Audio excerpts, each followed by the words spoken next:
وہ مال بھی حرام. مدارس میں مساجد میں گلے لگے ہوئے ہیں. آپ کو پتا نہیں یہ کون کیسا ہے اور کیسا مال ڈال رہا ہے اس کے اندر ان گلوں میں. حرام بھی ہے حلال بھی ہے میرے ساتھ. لیکن اس پر کسی کا اعتراض نہیں ہے. حرام سے دیا جا رہا ہے, حرام سے کھایا جا رہا ہے. جو چندے والے ہوتے ہیں, پرچی کاٹنے والے ہوتے ہیں, آپ نے کبھی سنا ان کی زبان سے کہ جو تمہارا حلال مال ہو کسی آپ دو, حرام مال مت دو؟ کوئی نہیں کہے گا. آ رہا ہے تمہارے میرے پیارے ساتھیوں, بچنا ہے ہر چیز سے. کہنے کا مطلب یہ ہے ہاں ایسے بھی لوگ ہیں جو اللہ کی راہ میں خرچ کرنے والے ہیں. میرے پیارے ساتھیوں, ابھی میں گھر گیا تھا, گاؤں مسجد تعمیر ہو رہی ہے, اس کے تعلق سے 5-6 لوگ گئے ایک آدمی کے پاس. اس کے بارے میں یہ معروف اور مشہور ہے, یہ بڑا صحیح آدمی ہے, اللہ کی راہ میں دیتا ہے بہت زیادہ. وہ گئے اور ملاقات کری تو اس آدمی نے کہا اتنے لوگ کیوں آئے؟ تو کہہ گئے بھائی ہم زیادہ لوگ آئے تھے, کیا تصدیق ہو جائے؟ ہاں پریشر ڈالنے کے لیے بہت سارے لوگ آئے تھے, کچھ اچھا مل جائے گا. نہیں, اتنے لوگ آنے کی ضرورت نہیں تھی. ایک بچہ تم بھیج دیتے, اگر کوئی چڑیا آ جائے, کوئی پرندہ آ جائے, تم اگر یہ بچے کو بھیج دیتے, کسی آدمی کو بھیج دیتے, میں دے دیتا. اتنے آدمی کی آنے کی ضرورت نہیں تھی. میں تو حیران ہوا. میں خصوصی طور پر اس آدمی سے ملنے کے لیے گیا کہ کیا مقصد ہے.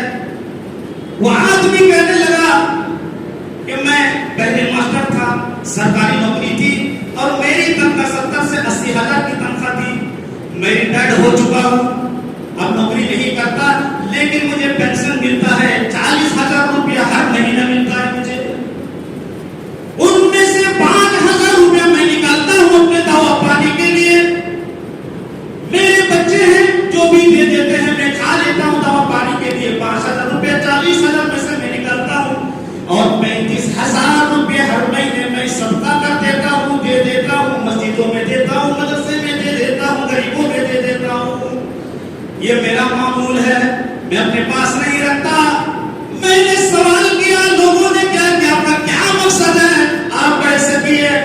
میرا کوئی مقصد نہیں, میری کوئی تمنا نہیں ہے, لیکن میرے پاس جو آتے ہیں مال لینے کے لیے, صرف یہی ریکویسٹ کرتا ہوں, ایک درخواست کرتا ہوں کہ جب میں مر جاؤں, اس دنیا سے چلا جاؤں, میرے مرنے کی خبر جب تم کو پہنچے, میرے انتقال کی خبر جب تم کو پہنچے, تو میرے جنازے میں آ جانا, اور جنازے کی نماز پڑھنے کے بعد مجھے مٹی دینا, اور مٹی دینے کے بعد صرف اتنی سی دعا کر لینا, اللہم ثبتہ علی سوال المنکر والنکیر.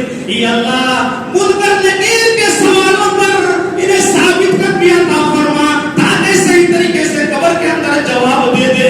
اتنی دعا کر کے صرف چلے جانا. اسی وجہ سے قبر کی خوف کی وجہ سے میں اپنا پورا کا پورا مال اللہ کی راہ میں دے دیتا ہوں. میرے پیارے ساتھیوں, کس کو ہے فکر نہیں ہے میرے پیارے ساتھیوں. مدینے کے اندر 100 گھر کی کفایت کرنے والا, 100 گھروں میں راشن پہنچانے والا, پتا نہیں ہے کون راشن پہنچا کر کے جا رہا, رات کی تاریخ کے اندر پتا بھی نہیں ہے کئی سال گزر گئے. اللہ اکبر, کئی سال گزر گئے, پتا نہیں کون پہنچا کر کے جا رہا ہے. دن میں اٹھ رہا, صبح کے اندر, صبح میں دیکھ رہا کہ راشن پہنچا ہوا, کھانے پینے کی چیز ہے, پتا نہیں ہے کون پہنچا کے جا رہا ہے. اس آدمی کا انتقال ہوا. جب غسل دینے کے لیے لے گیا تو دیکھا کہ ان کی پیٹھ پر, ان کی کمر پر بوریوں کے نشانات موجود, بوجھ ڈھونے کے نشانات اس کے پیٹھ پر موجود ہیں. چھالے پڑ گئے پیٹھ کے اوپر. لوگوں نے شک کیا کہ ہو سکتا ہے یہی وہ آدمی ہو جو ہر رات میں غریبوں کے یہاں راشن پہنچا رہا ہوں. میرے پیارے ساتھیوں, اس کی تصدیق کے لیے, کفن دفن کے لیے 3 دن رک گئے. پتہ یہ چلا کہ اب راشن نہیں آ رہا ہے. لوگوں نے پتہ لگا لیا کہ وہی وہ آدمی تھا جن کے پیٹھ پر بوریوں کے نشان موجود ہیں. ہر رات میں راشن پہنچایا کرتا تھا, اپنا نام نہیں بتاتا تھا. میرے پیارے ساتھیوں, یہ کون آدمی تھا؟ یہ دوسرا کوئی نہیں تھا بلکہ فاطمہ کے لگتے جگر حضرت علی رضی اللہ تعالیٰ عنہ کے بیٹے, حضرت حسین رضی اللہ تعالیٰ عنہ کے فرزند, حضرت علی بن حضرت زین العابدین ہے, حضرت زین العابدین, حضرت حسین رضی اللہ تعالیٰ عنہ کے بیٹے, جو 100 گھروں کی کفایت کرنے والا, تاریکی میں تنہائی میں پوشیدہ طور پر راشن پہنچا حسین کے بیٹے زین العابدین تھے، ایسے ایسے لوگ موجود تھے. تو راسن پہنچا کر کے گزر گئے، اللہ کے نام لے کر کے گزر گئے. میرے پیارے ساتھی، آج ہمارے پاس سب کچھ ہے، ہمارا سب کچھ سیٹ ہے، ہماری دکان سیٹ ہے، ہمارا مکان سیٹ ہے، ہمارا کاروبار سیٹ ہے، سب کچھ ہے، ہمارے پاس سب کچھ ہے. شادی بیاہوں میں ہم لاکھوں کروڑوں روپے ہم خرچ کرنے والے ہیں، ہر معاملہ چل رہا ہے، ہر چیز چل رہی ہے میرے پیارے ساتھیوں. لیکن آج برا واپس رہا ہے. آج ہمارے مدارس مقروض ہیں، آج ہمارے مساجد مقروض ہیں، دینی ادارے مقروض ہیں، آج یتیم اور غربا مقروض ہیں. آج ان کے پاس کچھ نہیں ہے. کیوں؟ اس لیے کہ آج ہمارے مال کا صحیح استعمال نہیں ہو رہا ہے، ہماری زکاتوں کا صحیح استعمال نہیں ہو رہا ہے، ہمارے فطروں کا صحیح استعمال نہیں ہو رہا ہے. ہمارا جو مال، ہماری دولت، اس کا صحیح استعمال آج نہیں ہو رہا ہے. اس لیے آج اس کنڈیشن میں ہم پہنچ گئے ہیں کہ امیر امیر بنتے چلے جا رہے ہیں، غریب غریب بنتے چلے. آج کسی کا کوئی پوچھا نہیں رہا. میرے پیارے ساتھیوں، سوچو اور اپنا جائزہ لو.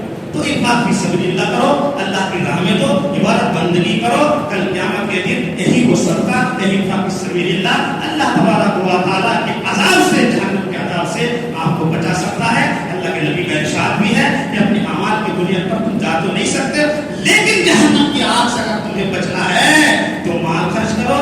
جس کے پاس کچھ نہیں ہے، کھجور کے ذریعے سے، کھجور نہیں ہے، کھجور کی گٹھلی کے ذریعے سے، کھجور کی گٹھلی صدقہ کر کے جہنم کی آگ سے بچو. اس کی بڑی فضیلت تاکید ہے میرے پیارے ساتھیوں. نہ کرنے پر بڑی وعید ہے. اللہ تبارک و تعالیٰ سے دعا ہے کہ اللہ عالمین ہمیں قرآن و سنت کو سمجھنے اور اس پر عمل کرنے کی توفیق عطا فرما. یا الہ العالمین، انفاق فی سبیل اللہ، اس کا اہتمام کرنے کی توفیق عطا فرما. یا